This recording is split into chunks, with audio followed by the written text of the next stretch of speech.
Hi, I'm Tinny from Mini Bowl Design, and today I'm just going to talk. I'm in the mood to talk today. I'm all caught up in the store. It's a nice sunny day, so I'm going to talk. Then I'm going to shut the camera off and maybe go snowshoeing.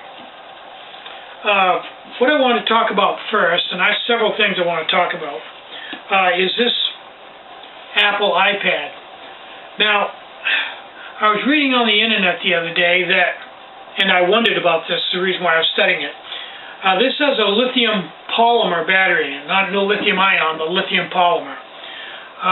Now, if this battery ever goes bad, or for that matter, if any of the circuitry or any problems happen to this iPad, Apple has a policy that they don't repair them and they don't replace batteries.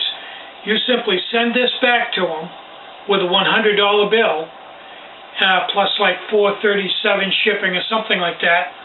They'll send you a new iPad. Won't have any of your information on it, and if it's engraved, as this one is, it won't be engraved. They'll send you a whole new machine, brand spanking new iPad.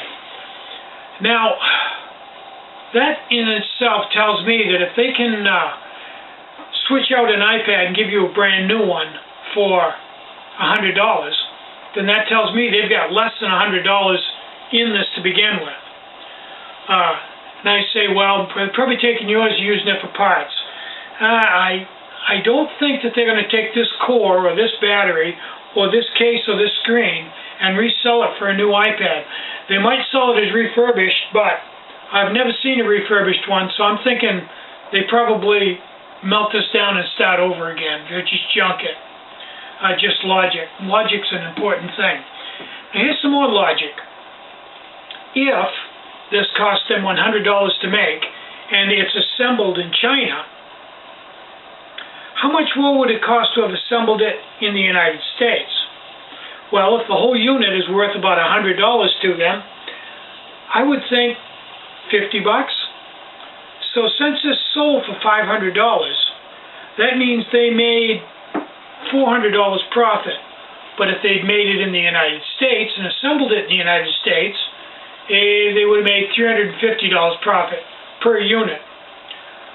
For the $50 that they saved by going to Japan and going to China, and I suspect it wasn't 50, it's probably like 20, I think it would have been worth it to say made in the United States.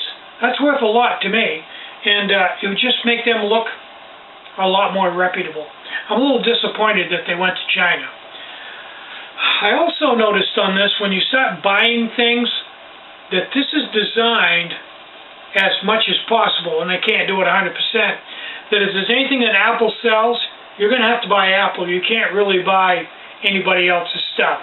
Like Audible books, when you go to their site, you can't put the Audible, at this present time when this is done, you can't put that on an iPad. It won't take it. It'll just come up and say not downloadable by Safari, and you're done. There may be some really tricky way to do it, but basically in a nutshell, you're going to have to go with iBook. You're not going to go with audible.com. So that's just one of the many things that are that way on it. It's really designed so that if you're going to spend as much money as possible to Apple, which I guess, is fair enough, I guess, since they own the company. But I got to admit, I'm a little disappointed. And this screen is black basically because this is a black hole that you just pour money into. I spent more money since I bought this and all kinds of neato ways to buy stuff on here. Okay, putting that aside, this is a cricket cage alcohol stove that I sell in the store. It coincidentally is a bottom feed, and as you can see, works quite well with a chicken waterer. So I have so many different designs that this one's kind of gotten lost in the fray. It's kind of in between models, and people have gone by it and gone to other stoves, and it's kind of gotten lost. So sales are really low on this stove right now, and I can understand because people are buying the other models. So in order to help out with that and to bring attention to people that this is compatible with a chicken waterer, I've lowered the price to $50. If you go on the website, www.minibulldesign.com, you'll see that this has been dropped from 75 down to 50 to help people get into it and get it out there. They're not doing them any good just setting in the drawer, and I think it would make people a good stove. This stove is a little bit too hot for a beer can, depending on what you've got for a beer can, depending on what you can. I think it's a little bit too hot. But it works well. This is a Snow Peak 700 and 600. It works well with those size pots and larger. It also works quite well with the MSR Titan 0.85 liter Titan kettle, which it works. It's big enough for that. It's a really hot stove. So I've tested it, and you get about, from an 8-ounce bottle full from the start, you get about right around 2.5 hours of burn time from one 8-ounce bottle. And since it takes about 8 minutes to boil room temperature water, you do the math there, you can cook like 20 meals with an 8-ounce bottle, to give you some idea of the of the fuel usage. So that's my 2 cents on that. Now, I'm at a point now where I could, if I wanted to, have these stoves built in China. Brasslight has been doing that for years, and I could do that now and probably increase my profit and lower my prices. But like the Apple,